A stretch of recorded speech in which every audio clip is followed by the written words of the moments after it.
of God. So he says here, take away the Genesis creation story and all of ethical monotheism has no foot to stand on. So how important this is to realize. Another thing I'd like to quote here, without the seventh dimension. What does he mean with that? He says God wants to have a relationship with his creation and with his creature. And you see this in a special way in Genesis 2, where God introduced the Sabbath. And he called this the seventh dimension. In other words, what is the words of the other sixth dimension of material, the 6 days of creation? If life is only matter, is a human body, is a human being, but the sum total of the chemicals of which it is composed, can everything worthwhile in life be weighed or measured? So in other words, what you find here, he's saying, all those things belonging to the seventh dimension cannot be weighed or measured in the same way as material things, they are still there. So what is important for us to grasp, that when we speak about creation, it's not only the material aspect, there's also a spiritual aspect. And this spiritual aspect, of course, is emphasized also in the New Age movement. But there it is linked with a pantheist worldview, where we have evolution, as we heard this morning in the first lecture. But it is important to see that the God who made creation, who introduced the material things, wants to have a relationship with his creation. Of course, with his creature, the human being. Now there the fall comes in. And then the concept we had yesterday, creation, fall, redemption, and ultimate restoration. I think it's very important for you to think about these issues. Here he says, nature can be good, like Genesis 1 at the end states, even very good. But it is not God, and without God it's meaningless. So it is not God. Pantheists, we will see that, they teach that creation is God, or matter is God, or God consciously. But there is a barrier between God and his creation and his creatures. We will speak about that later on. Second point he says here, without God, these things are meaningless. So when you rule out God, like the atheists do, everything is meaningless. There's no purpose, as we see today with so many philosophies, existentialism.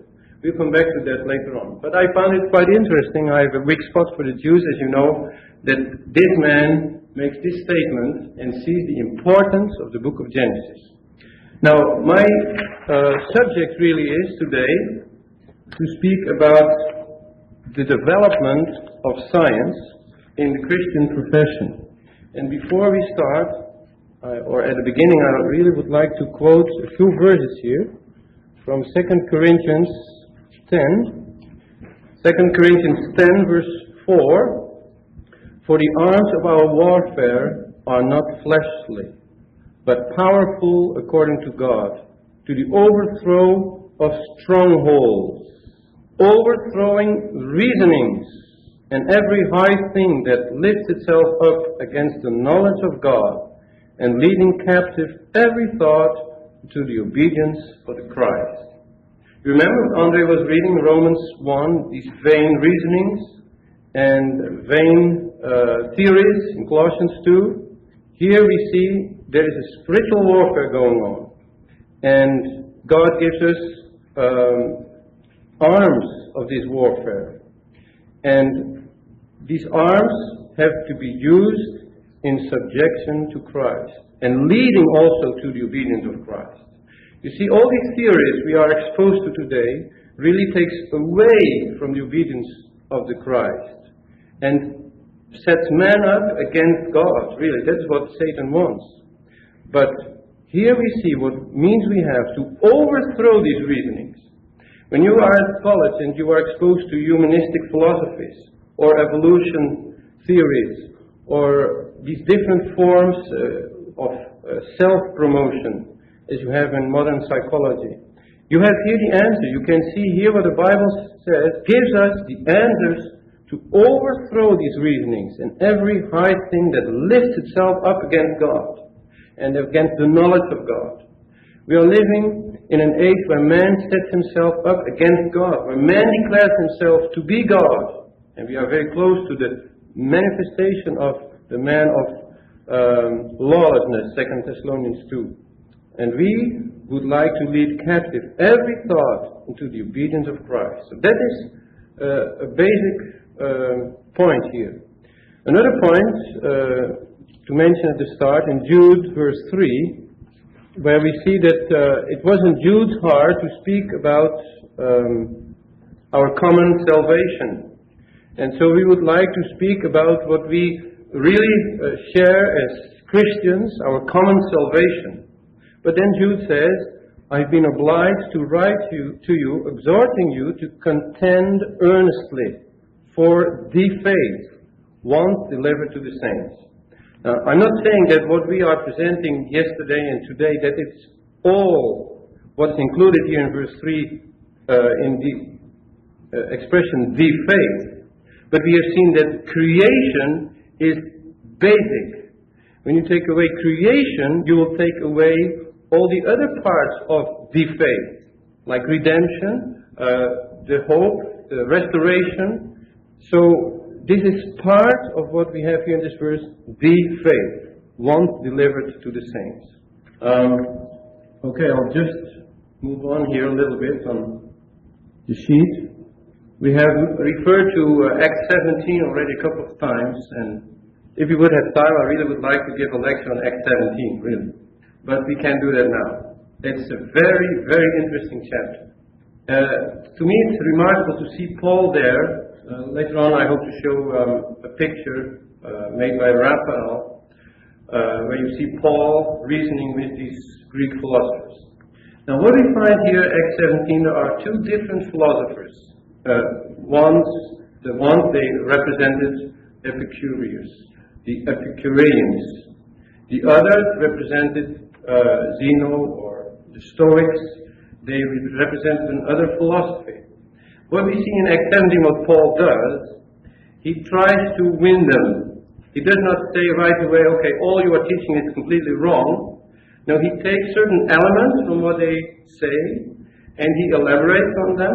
He shows certain things which are wrong, and he takes certain things they stated and applies them in connection with God. It's very interesting to follow this reasoning in chapter 17, but we can do that. Here, just a point to mention, there were two different philosophies. And Paul, over against these philosophies of man, he presents a biblical worldview. He presents the real truths. And as we have seen, he starts with creation, but he goes on till to speak of redemption and of resurrection. He shows in this chapter that the God of creation is also the God of history, who leads the path of the different nations. We're talking about Chinese and other groups of mankind. We see in Acts 17 that God has plans for all these different nations. He shows the consequences of the fall in Acts 17 and shows that people are now ignorant and they are trying to find God and even to touch Him, but they don't reach Him this way. And then he presents the real solution, submission to the Lord Jesus. And he brings in the truth of resurrection. The God of creation is the God of history, is the God of resurrection, but He is also the judge, as Acts 17 points out. Now, what I mentioned here, you see these different philosophies of man. Andre mentioned already the mechanic aspect, the material aspect of Darwinism, and now the spiritual aspect in our days, that people realize, okay, man is not just the sum total of all different kind of chemical formulas. He is more than that. He has a mind, he has a spirit. So people realize that. But they go from one extreme to another extreme. And they don't go back to the Bible. That's the point. So Paul is here exposes his word to two different philosophies. And we today also are exposed to different philosophies, different ways of thinking, different worldviews. But these worldviews have in common that they rule out the God of the Bible. You could think here about humanism. I link that with atheism. But you can link humanism also with pantheism today. We'll see that this afternoon in the New Age movement. The humanists ruled out God. There is no God. No God exists. That is their bias. Remember what Ken Ham said yesterday? The point is, where are you biased by? What bias? Now, my thesis here is this. Essentially, it is the choice of the human heart. We mentioned that yesterday evening already, but that's very important to grasp. There is where the decisions are made in our hearts. And so, if you are an unbeliever, to realize that your worldview or your philosophy or your way of thinking is based on a choice of your heart. If you are a Christian, the point is, then you made a choice once. But now the challenge is my heart really is my heart really ruled by the Lord Jesus? I may confess Him as my Lord, but does He really rule over me? Is He in control of my emotions, my will, my thought, my intellect? Am I willing, as we have seen in 2 Corinthians 10, really to submit everything to His obedience, to His word? So, choice of the human heart. We see then that there are different concepts. Atheists, they can't even consider the idea of creation because they have ruled out there is a God, so they have ruled out there is a creator. You have agnostics. They go as far as saying you can't know. So they must exclude a definite role of God because of their philosophy. Then you have theists, and I would like to link that also with pantheists. We hope to speak about theists in connection with deism later on, but they deduce God, they reduce Him really. As we have heard, they say, okay, God is in this grass or in matter, and there is, in all these different aspects of the creation you see, there is consciousness of God. One of the consequences of this theory is there are no absolutes. When you don't believe there is an absolute God, there is a barrier between God and His creation. When you think, okay, everything is God, and God is everything, then there are no absolutes. There is no absolute good, no absolute evil. And we are living today with the consequences of this theory. Interesting to me that these extremes you see today, the one hand atheism, there is no God, the other hand pantheism, everything is God. But both are wrong. You see that also in connection with the attitude of people to the human body. There are those who overemphasize the human body. Hedonism. They only want to have pleasure. These are like the Epicureans in Paul's days. They just live for pleasure. Now there are others also today. They are very ascetic. Either they are living in lives like in different cults, but they abstain from food, they abstain from sexual relation, even marriage, they chastise their bodies. That's another extreme. Only in Christianity you find the real attitude towards the human body. Okay, so what I'd like to show now, the influence of paganistic worldviews, humanistic worldviews on the Christian profession and science within the Christian profession. And then at the end, to come to a conclusion and see what we should do, how we should see science according to God's Word. Okay? Now before we do this, I'd like to show a picture here. We have seen Paul Marshfield. Here we see him in Ephesus. In Ephesus, there was the center of occultism. And those who have turned to the living God, they got rid of their books with occult practices and all these influences. I'd like to say this. When Paul introduced Christ, when he introduced the Lord Jesus, Christianity, a biblical worldview, people got rid of all these other influences of evolutionism, as was taught with these Greek philosophers. They got rid of all the consequences of that, occultism and so on. And so we should also, in our thinking, get rid of these influences. And you will be astonished. I will give you a few examples later on how far this influence of the Greek philosophers has penetrated our society. It's amazing. And we have to get rid of these influences. And so, like these people did, in that sense, burn these books, free ourselves from these influences to be placed under the authority of the Word of God. Now, how many of you like history, to study history? I do. Now, not many of you do. So I'm sorry for you then, this morning, because we have to go into history. So if you don't like it, just go your way. Feel free to leave the room.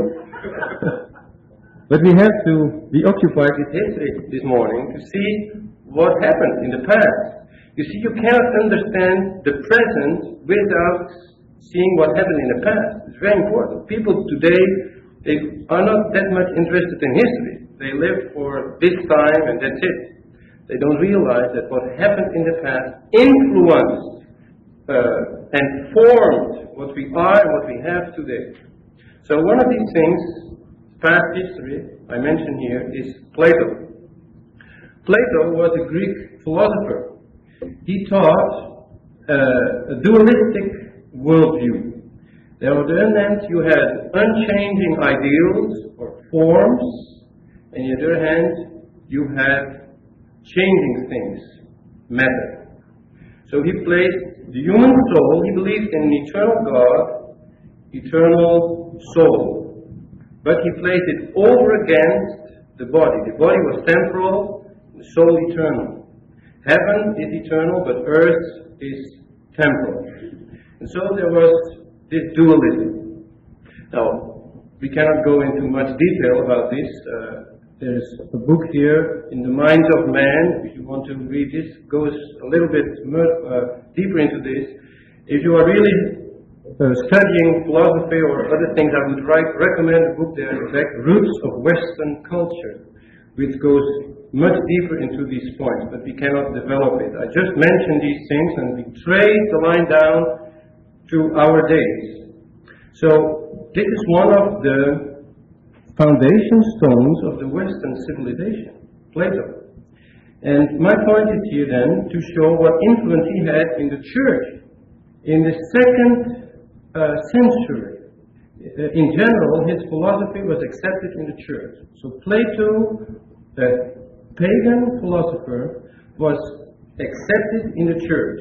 Now notice, I didn't mention it here on the sheet, one point, very important. The New Testament writers were not influenced by this philosophy.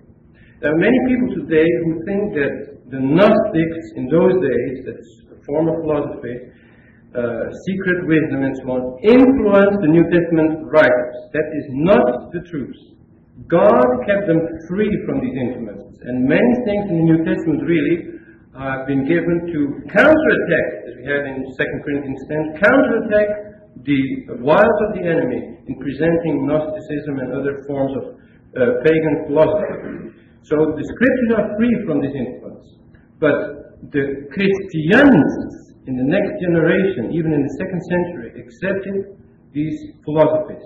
In the 3rd and 4th century, the Christian leaders considered Greek philosophy as preparatory for the Christian theology. In other words, when you wanted to study theology, you had to study first Greek philosophy. And so Platonism and later on Neoplatonism, which was more mystical, was a foundation stone to study theology, Christian theology. And with that, they accepted the dualistic worldview I just mentioned, and this influenced even a man as Augustine. Augustine was a very great church leader, but he was mixed up as far as many things are concerned. One of the things where he was mixed up was this dualism.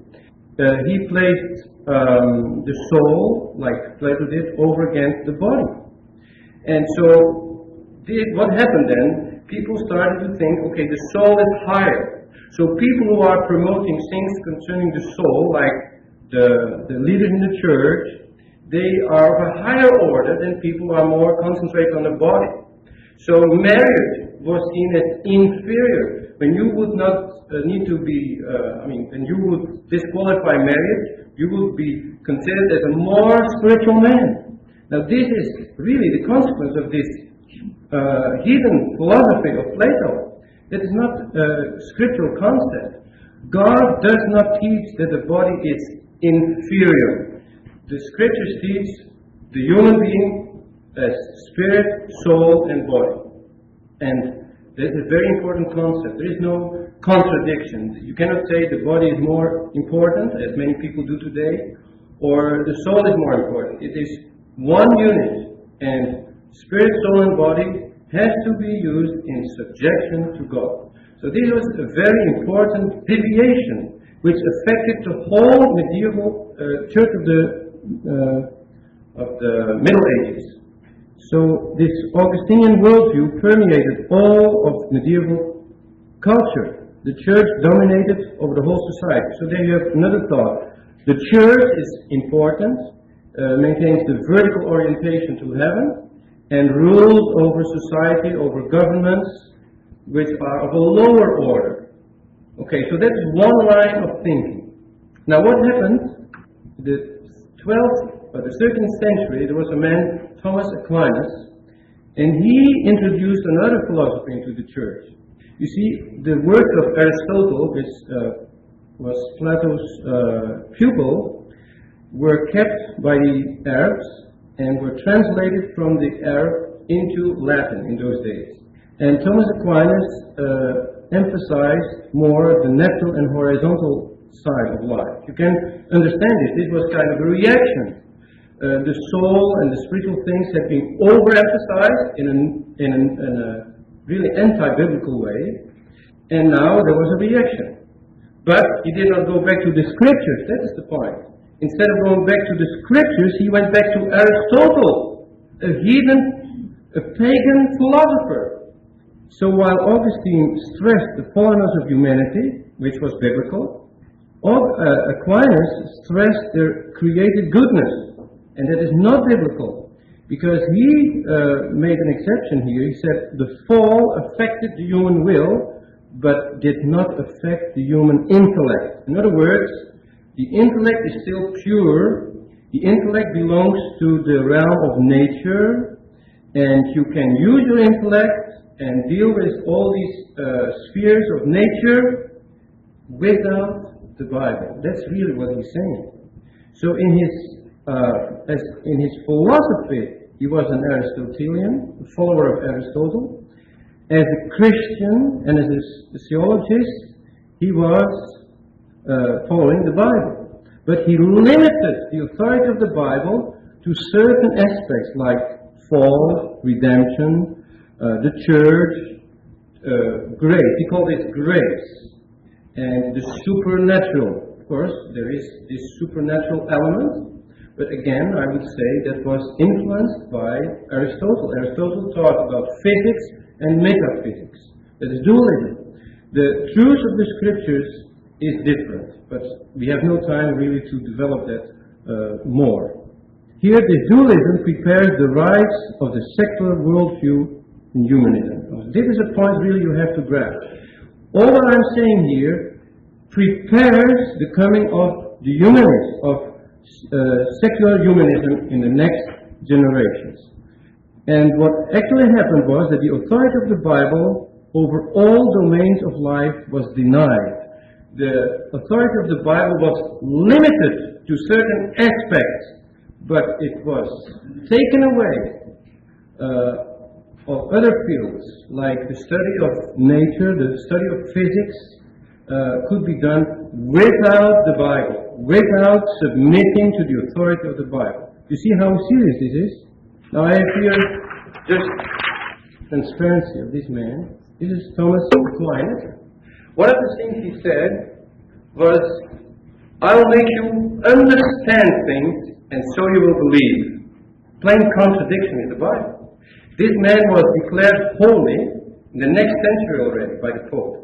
And in the last century, I think 1879, his whole theology was adopted by the Roman Catholic Church. It's still official doctrine of the Roman Catholic Church. So there are maybe 1 billion people today who are officially under the doctrine of this man. You should realize. Okay, an example of his philosophy we see in Thomas à Kempis. How many of you have read Imitation of Christ or have the book The Imitation of Christ? Not too many? This is a very popular book among Christians, either in the Roman Catholic Church in those days. He is a kind of mystic. He stresses mysticism in a sense. He would teach that the human soul can come into union with God. And this is anti-biblical. The creature can never really have union with God. We have a relationship with God. But God is God and man is man. Redeemed man is still man. When we'll be in heaven, we're still man. And God is God. Of course, we will have a living relationship. He is our Father. And when we speak about union, we should realize this union with the Lord Jesus. A man in the glory who is united with his body, the church. So this is a wrong concept. He overemphasized this inward aspect of the soul, and he counted escape from creation. Creation was something inferior. When you say that, you really make the creation lower, and this affects also your idea of God, the Creator. So the consequences of these philosophies in the church were that the Word of God was irrelevant to life as a whole. You see, they specialized on spiritual things and they excluded other areas from the authority of the Word of God. This dualism in the church opened the door to the triumph of secularism. As we see in the Italian Renaissance, the Age of Enlightenment. I might mention later on the name of Immanuel Kant, who made very important conclusions. In England we had Francis Bacon, France Descartes, Cartesius. He said, "I think, therefore I am." This was dualism in another form.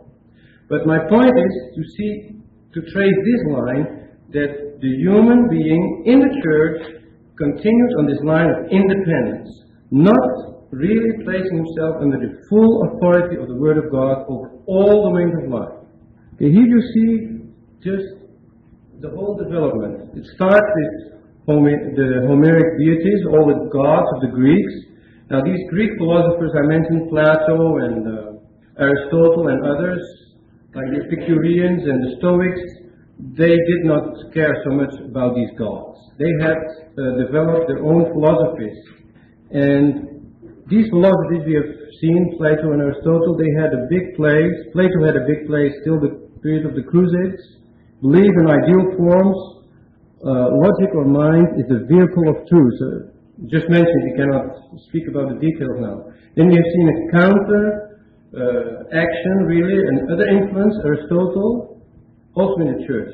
And then we come to the Reformation. Now what's remarkable, in the Reformation, people went back to the authority of the Scriptures. Sola Scriptura means the Scriptures only, and only by faith, and so on. It were sound biblical principles they introduced again. But what happened? The next generation after the Reformers were even mixed up to many points, but there was a clear light shining in those days. But the next generation went back to the influence of the Greek philosophers. Not only back to Augustine, but back to Aristotle.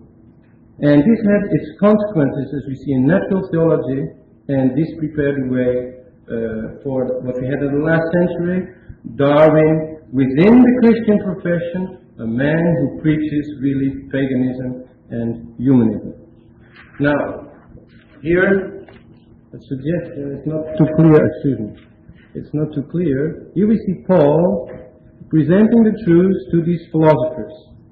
And in a sense, we might say, in the Reformation, Reformers went back to these principles presented by Paul in Acts 17. But not 100%. And so I would encourage each one of you, especially those who are studying science or different fields of science, to go back to what is this based on? What worldview is behind it? What philosophy is behind it? Then we are acting like Paul did in Acts 17. Okay, now quickly, we go over a development of the science-based supernaturalism, or whatever terminology you want to use. The idea or the thought that there is a creator God and His creation, that this creator God has revealed Himself in the Bible over against reason. We hope to see later on that by faith we believe, by faith we understand. So in the Scriptures there is a balance between faith and reason, but both are subject to the Bible and to revelation. So here, what we find here in these 4 points will be shown in the next diagrams. There was a deviation from this principle that revelation has control over reason. In the next generation after the Reformation, they put revelation beside reason. The generation after, they put reason above revelation. So the human intellect above the Bible. And then the last step was that revelation was ruled out completely. That's what Darwin did. Darwin, he ruled out the Bible. You see, these people, they followed consequently what Kant had said. Immanuel Kant had said, by the way, he was a descendant of Puritans in Germany there, and or Pietists, as they are called there. And but he set aside the belief of his parents, and he came to the conclusion that man is autonomous. Man really can write his own rules. That was the consequence of what he was saying.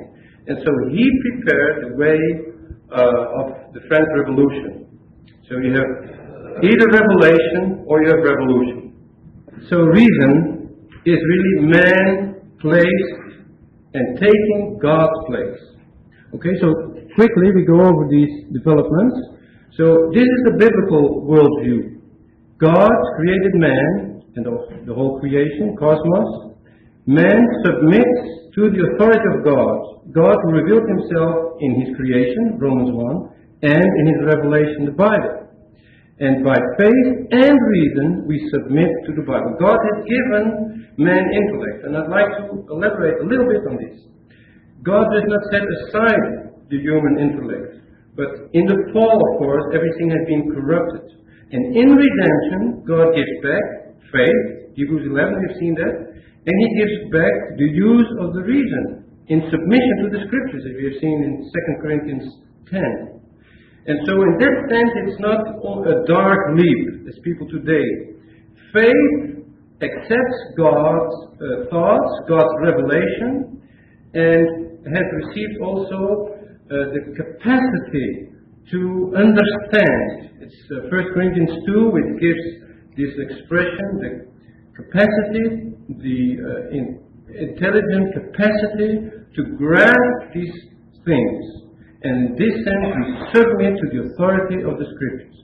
So what you have here then, in the days of the Reformation, and that's a biblical worldview, that faith and reason submits to the Bible was given by God, has full authority over all domains of life, and from the Bible we have then the supernatural worldview.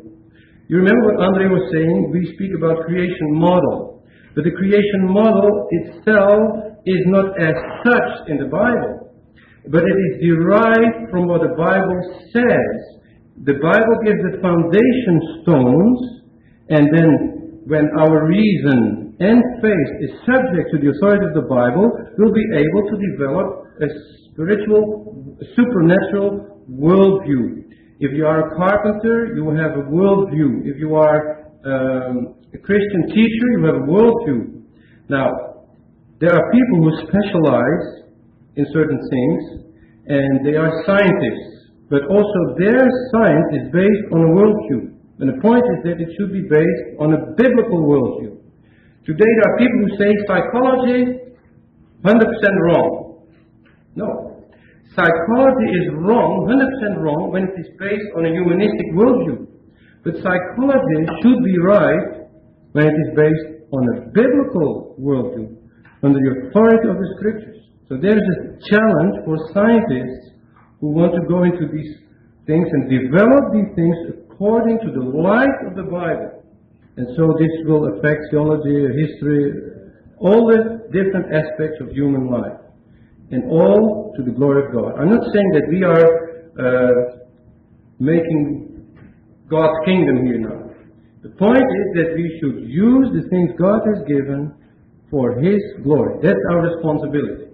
And so we cannot improve the world, that's very clear. But we may be a testimony in this world for the glory of God. That is biblical worldview. Now, after the Reformers, there was a deviation. I won't take too much time to develop this. But here you see that nature was placed beside the Bible. They went back to the concept of Aristotle, really, and Plato, with this dualism developed by Thomas Aquinas. And so their supernatural worldview, they still had a supernatural worldview, was now based on the Bible plus nature. Reason affected nature, and faith was in relation to the Bible. But this is wrong. We have seen faith and reason together submit to the Bible, the authority of the Bible. And then the next step was in this development, that God is still recognized, but the revelation is subject to the authority of nature. In other words, they placed nature above the Bible. So that's a next deviation. Then the next phase in this, you can see here, where the authority of the Bible is ruled out completely. The Bible has a place here, but not its authority over all domains of life. Nature has authority. And this is the age of deism, where people believed in a God in the past. He had, like a watchmaker, he made creation and then he just withdrew and just let it go and develop itself. And they still believed in the Bible, but they thought that the Bible is full of myth. And you can have spiritual lessons, but they denied the authority of the Scriptures. And this, the age of reason, which was also in America, developed in America. Coming from France, also developed here in America. And so we should realize that even these founding fathers were influenced by this theology. We should not think that these founding fathers had really all of them a biblical worldview. Now, the last phase, and that is what we have in the last century and in our days, that the Bible, that God is ruled out completely. So nature takes the place of God. And we see here that man is the product of nature. He's not the product of God. God would be seen as a force. And we hope to see that this afternoon at New Age movement. So when you speak about nature, there is room for everything. There's room for pantheism, or whatever worldview becomes a naturalistic worldview where God has no place at all. There is no supernatural worldview, no creator God and we as creatures. They would still speak about the Bible, but when you use the Bible, it's in the sense of something which has not really authority. You may believe it, others may not believe it. The Bible has to be an experience. It becomes an experiential thing. So it's entirely subjective. That is the result. When you take the Bible, okay, that's good for you. I take something else. I take the Book of Mormon. So there is a whole deviation. The consequence of this was that man is a product of chance and there is no purpose at all. So we should realize when we speak about Darwin that this is at stake. Darwin denied really in his mind that there is a God, and he just wanted to prove it scientifically. You see? And so he went out on this discovery, and really what these people did in those days, they had accepted Kant's philosophy, later on Hegel and other philosophers who had set aside God. Now the only thing they wanted to do to prove this scientifically, either in biology or in other domains of science, just to prove that what the philosophers had said, that man is the ultimate, that is true. And so even when you follow evolution, you will come to the ultimate, which is man, and then later on you will come to the superman, which will be Antichrist. Now, to sum it up, here, you see, the Reformers, they had the supernatural worldview, creationism, but then we have seen the next generation. I could mention Melanchthon and also Beza in Switzerland. They went back to the influence of the Greek philosophers. And under this influence, they lost the biblical authority really over all domains of life. The next step was then the rise of uniformitarianism, the denial of a global flood. Okay, there's a book in the back, I forgot to mention that, I mentioned it, The World That Perished. The World That Perished deals specifically with the flood. And another book, The Genesis Flood, very interesting. I'm not saying that every detail in these books is necessarily right, but they have this concept of creation, and then they develop on the authority of the Bible a model which is based on the Bible, and so which may be very helpful for us to understand how all these things happened. The next step was the denial of fixity of kinds.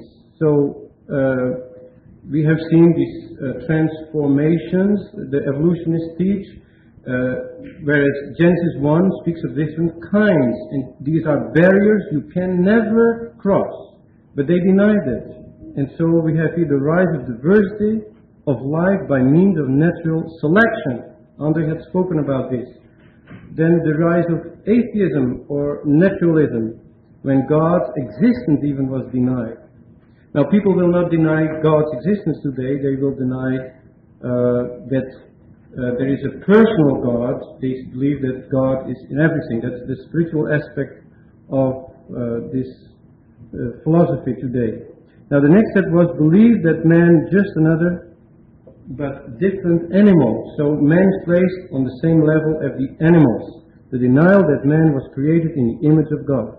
So all these different steps lead to the rise of evolutionism, but it is in the Christian profession. That's the point we'd like to underline. It's not out there. It's in the Christian profession. There are even Orthodox or conservative churches where evolution is taught. I have books at home of Christian theologians. They are believers, but they teach evolution. Now when you do that, you take away the foundation of the Scripture. And that's so important for us to understand. So now I'll conclude with a few transparencies here to see how the Bible would provide a basis of belief. You see, there are two belief systems, as you've seen. Evolutionism is a belief system. Creationism is a belief system. But it is based on this supernaturalism, which is a revelation. And so it's either faith in naturalism or faith in supernaturalism. Because man is a religious being by nature. He's a religious being. God has created him this way. So by the fall, this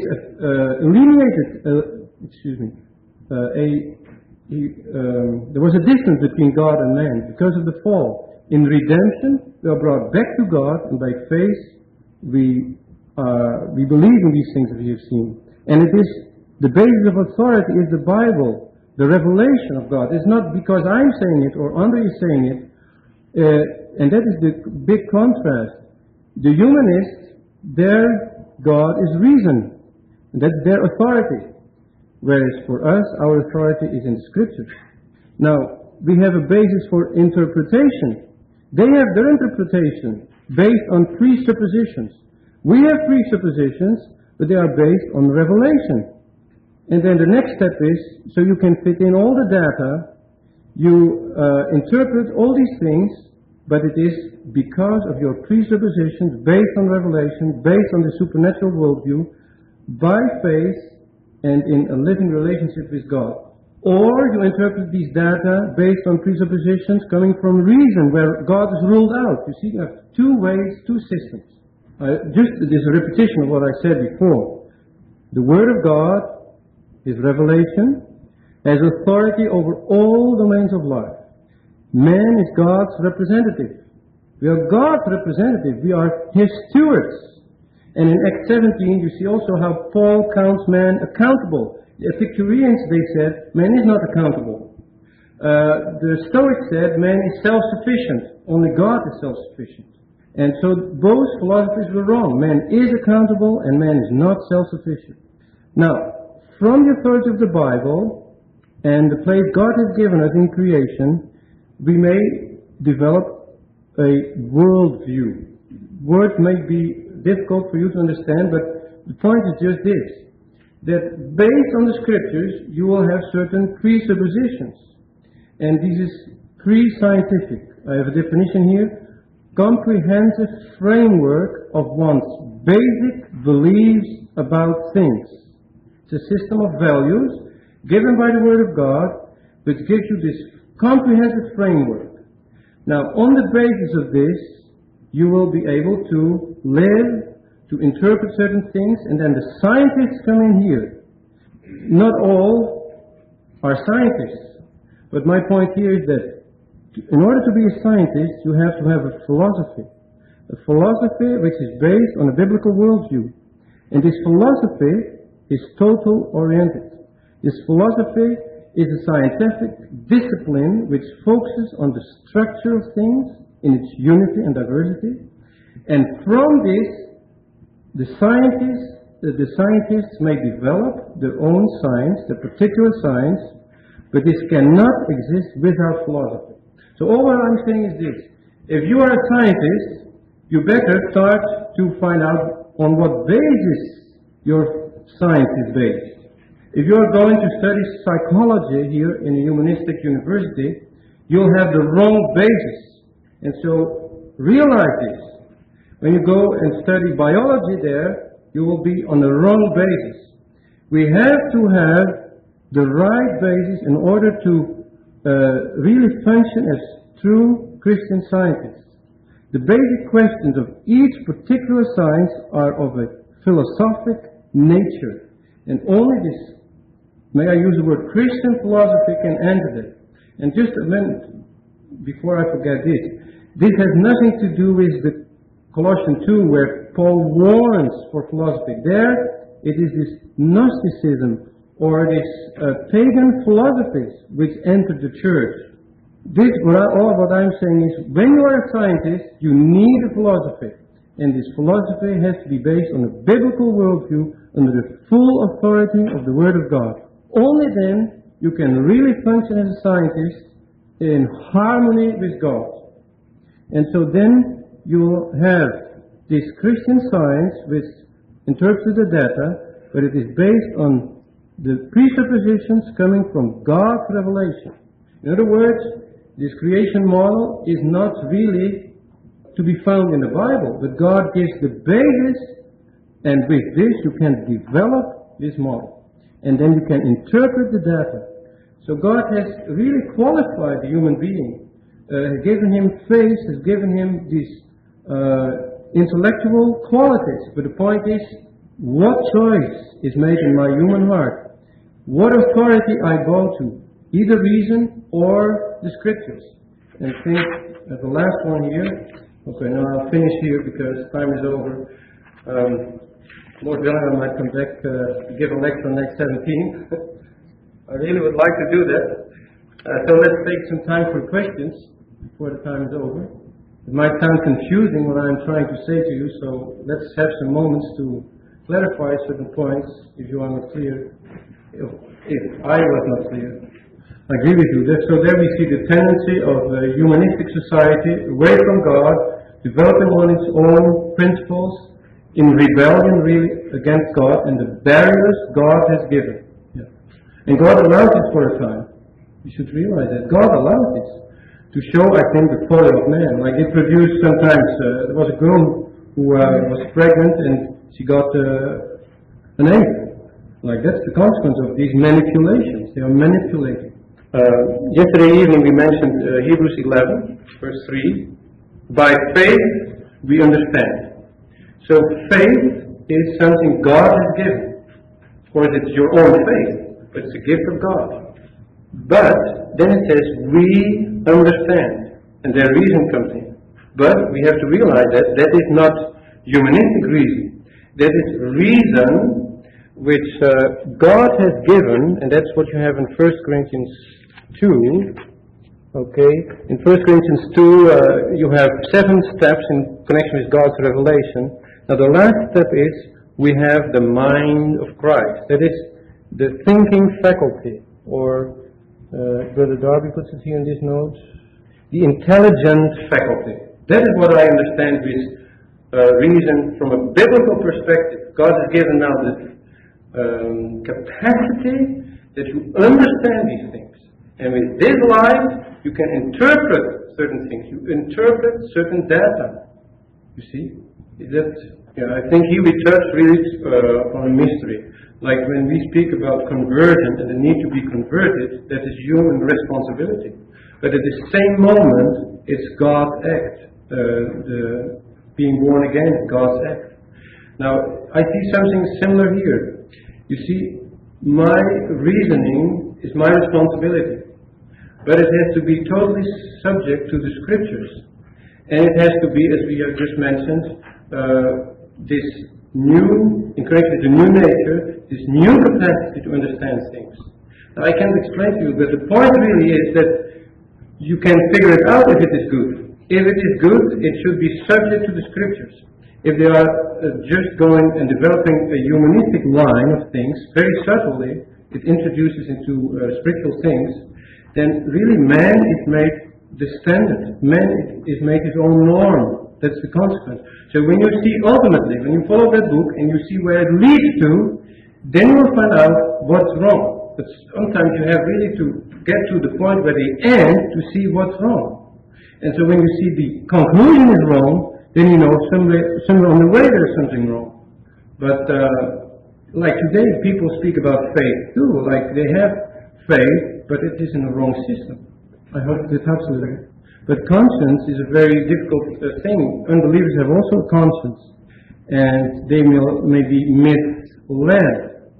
Of course, God has given conscience to help His creature to keep close to Him. But today we see that people have ruled out God, and so they harden themselves, they close their conscience off, not longer to be directed by God.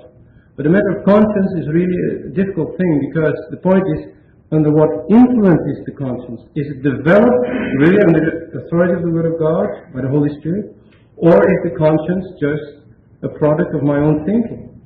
See, again it goes back to what basics you are under. Okay, how should I explain this? Here I have a book, In the Mind of Man. Good? Very good. The view of the world. Yeah? So the point is this. Do you see the things around you based on information you get from other men, or do you consider everything around you in the light of the Scriptures? So what I'm saying is this. Worldview has to do with every detail of your lives, because this worldview will affect everything. If you are an atheist, your worldview is that there is no God. It will affect your reasoning.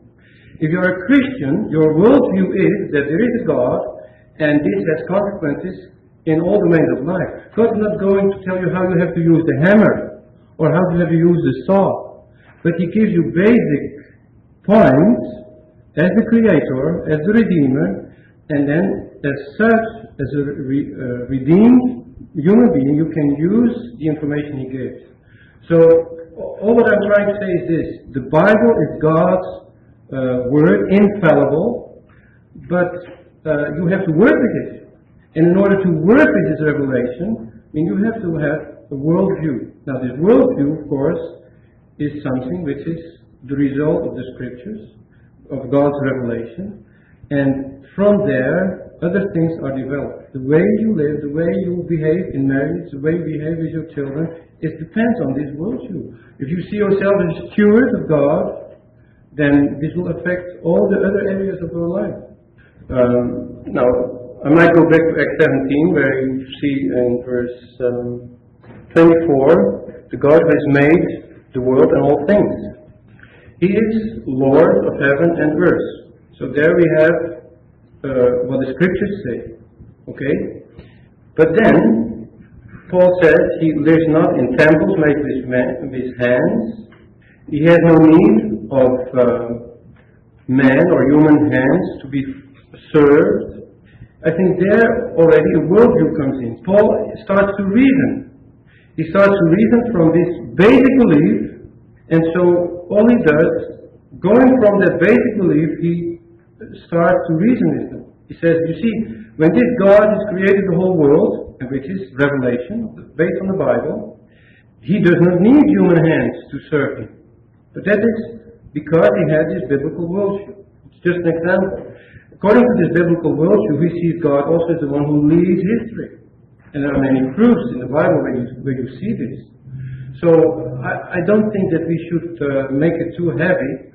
The only thing I'm saying is that you have to have basic beliefs which are founded on the Bible, and from there you can develop everything. And then, of course, I use this worldview, especially in connection with scientists who will go a step further. They will develop their things in a scientific way. Not everybody here is a scientist. But what I'm saying that everyone, based on the Bible, has a worldview, and in connection with this, he will reason in a biblical way. Thank you for your attention. I hope it was not too heavy. If you have still more questions, can come back in the afternoon.